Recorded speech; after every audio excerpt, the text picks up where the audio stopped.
Welcome to Cartoonist Kayfabe. My name is Jim Rugg. I'm Ed Piscor.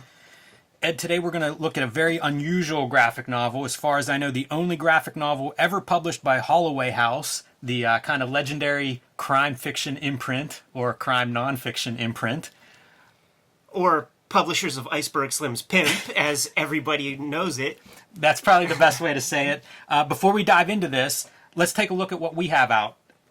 My latest comic book, Octobrion in 1976, world's first blacklight comic, is now available in comic shops everywhere. Wherever you get comics, you can find this. It is blacklight, fluorescent ink, unlike any other comic you've ever seen, and it is selling, man. So if you want one of these, pick it up soon, because we just got a big order from Diamond, and we are nearing the end of our print run.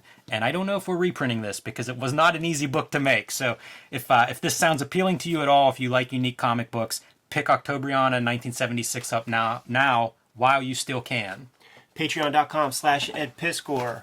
Serializing my Red Room comics up on there for the early adopters. $3 get you the archive. I put up at least 2 pages per week as we are solidifying the actual print publishing schedule. It's going to be probably sometime early-ish next year, which means I'm probably going to have to increase the frequency of Patreon entries. Got to go to the bi-weekly, like the bi-monthly X-Men? Potentially. And this past week was a four-page week, man. So the pages keep churning, and there's at least 4 dozen of them up there as we speak. Man, the more pages that get up there, the better that bargain becomes. Yeah, for sure, man.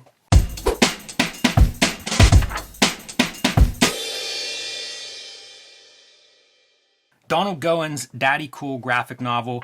Artwork by Alfredo Alcala. Donald Goines is, as you mentioned, a contemporary of Iceberg Slim. I found his writing whenever I was going through a big crime fiction run. And same time I found Iceberg Slim's Pimp, I found Donald Goines. This kind of writing, I can't remember where I found it listed, but it was described as being like popular prison reading. As being like maybe the #1 prison reading books. And Goines has, written more books than Iceberg Slim. To give it some context, they are both published by Holloway House. And so you can see Robert Beck, a.k.a. Iceberg Slim, in his books. Donald Goines, about twice as many. These have quite a history. So, if you get into crime fiction and kind of the into like 60s, 70s, post-noir, into the 60s, 70s crime fiction, you will find Donald Goines. Like, this is a good-selling author, a troubled author. Most of his work is fiction, but they frame it as if it's based on, he's writing about people he knows kind of stuff, very street-level crime kind of things, had his own demons and battles with heroin, and was killed at a very young age in his house by criminal associates, I suppose, is maybe the best way to phrase it. If you're interested in his biography, Donald Writes No More, also published by Holloway House, will get into all of that in his history, both as criminal past, but also as a writer who really became very prolific over the years. So, Donald Goines' Daddy Cool was adapted. This is 1984. We looked at Saber recently as being a direct market black and white graphic novel, and it feels like it reminds me of this. This came a couple years later, probably after that graphic novel direct market, had been established. A lot of companies started doing their graphic novels for the direct market, and somebody must have come to Holloway House with this idea and sold them on it, is my guess as to how this come about. And so 1984, as I said, and Don Glut is your writer who is adapting this. Alfred Alcala, we know probably from Conan, has had a long career, I think, starting in the late 60s, early 70s. Filipino artist, there was a wave of those that came in. There must have been an agent or a publisher or somebody that kind of scouted those, almost like the British invasion, because a number of Filipino artists come into the comics industry in the 70s there. And Alfredo Alcala, probably one of the best known of that group. So you'll see both his line work that is, if you're a fan of his, easily recognizable, but also this grayscaling, like with the screen tones, to really create a nice finished look. Whenever I compare it to Saber, that's what I'm comparing it to. It looks good in black and white. To me, this does not look like a book that ever needed color or was ever conceived as being done in color. Like my guess is this was the plan from the get-go. And you know, you'll see Daddy Cool is the main character. He's a hitman, and he prefers to use knives and carries them, throws them, executes his hits with them, and he's out, you know, to travel around to do this. So he's out on the road doing this. Whenever he gets home from this mission, if you will, he finds his daughter in outside of his house in a car with her boyfriend making out.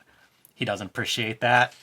The first of many confrontations between he and his daughter and he and his daughter's boyfriend, and followed by confrontations with he and his wife over his daughter carrying on and being out too late.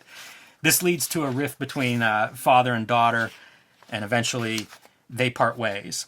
And she goes down kind of a dark road with this young man that she decides to shack up with, who starts pimping her out. You can imagine Daddy Cool is not going to stand for that.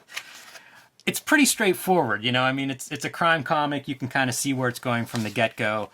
The beauty of it is really in the execution here. You know, it's beautiful artwork. The one thing that I am confused by, if you look, there are these pages, there are several gray tone or screen tone. It's not duo shade, but several different techniques that are used for the gray.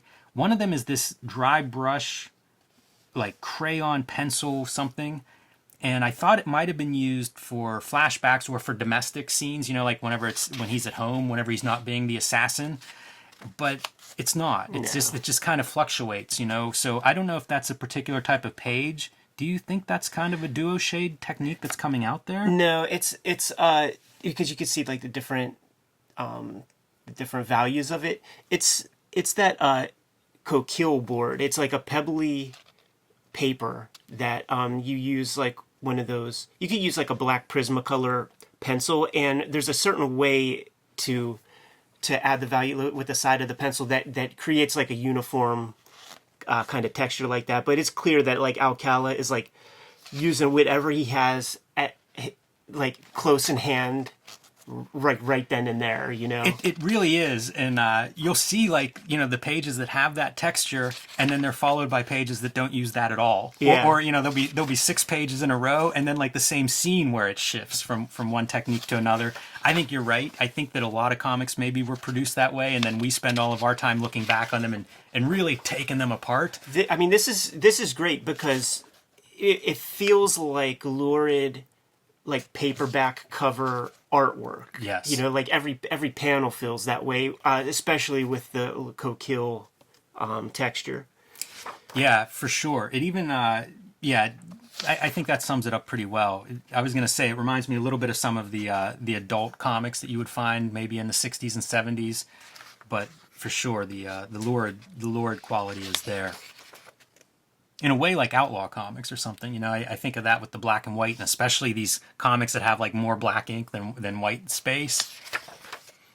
And even the settings, right? Daddy Cool's headquarters, whenever he is at home, is this pool hall that I guess he owns. It's part of his. He's very successful as a businessman. He's in the process of retiring, and he has these stepsons. So he's kind of very good at his job as a hitman, not as good at his job of like keeping order in his house. So he has his daughter who he cares about, who has gone out and lives with her boyfriend, who, you know, turned pimp.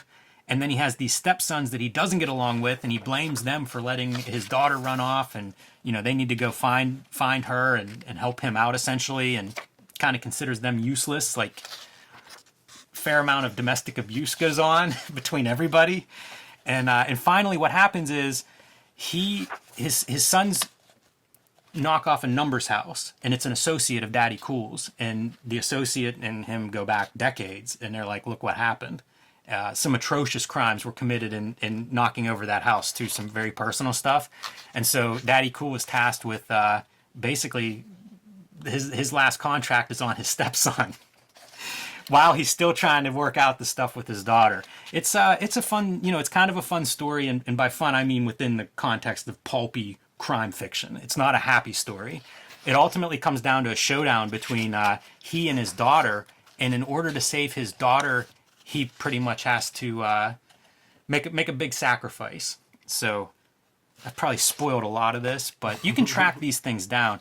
Reminds me a little bit of Ken Landgraf too, some of these panels. The New York City Outlaws artist that we talk about from time to time. A lot of brush strokes, a lot of great drawing, and totally fits the story and the setting. It's a pretty good adaptation. Yeah, I'm curious when like Alcala came to the States, if this is like a super early work or perhaps like, his first work, because it's not so mature, but also Holloway House known for uh, you know well, let's say very small advances. So I don't know that these guys got paid. I'm sure he didn't get paid what he's worth to draw this thing. He does a lot of work too as an inker and a finisher, and so he's doing everything. That's not all he does. He does do all the artwork sometimes, and doing all the artwork here. So, maybe he takes a little bit less money to get a nice portfolio piece where he gets to do everything himself. I don't know what this sold like, but this may have sold really well too. Holloway House was a very much a commercial publisher, so it's possible they had a good business plan here, and it may have been a good, successful project for Alcala. I don't know the details on that. I tried looking that stuff up, and I don't see very many mentions of this. I have books on Alcala, and this isn't even mentioned. So it's also possible this was a job that didn't go well. They didn't do additional graphic novels, but you can see the sales part of it, right? This is an excerpt from Donald Writes No More, another one of their publications about this author. So in some ways, almost another way to just everything's an advertisement for something else. Right. But attractive format, it's that 8.5 by 11 oversized that you would see with the Marvel graphic novel formats, which were up and running at this point. Similar in size to Saber that we looked at, which was several years before this. And I wish there were more of these. A lot of questions. I wonder if this was able to rely on the same distribution as the Holloway House stuff. I mean, known for dime store paperback books. Like, could this have invaded such a space? You never hear it mentioned as being like, right there next to the Dungeons and Dragons modules at the Walden Books or anything like that. So, lost to history, man. Call out that it's $3.25. That first Saber graphic novel that would have been 1978, 6 years earlier, was $6 and fewer pages. I don't know if that has any bearing on any of this stuff. Holloway House was known for paperbacks, which was notoriously cheap format. This was $1.75 contemporary publication of this book to give, a little bit of comparison.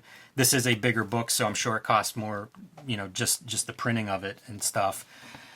But I don't know where it would have been sold. It feels like it would make sense on a magazine rack, but that would be a pretty limited time, little window to actually sell it. So I don't know. These do float around. You can definitely find them. I mean, I tracked it down, so not impossible to get. But if you're into this kind of like exploitation movies, lurid crime fiction paperbacks, this fits right in. There's no compromise in terms of story. As you saw us flipping through this, this is a hard R, both sex and violence throughout this thing. So they don't compromise in that regard, which makes it all the cooler, Definitely an adult graphic novel. This one is not all ages.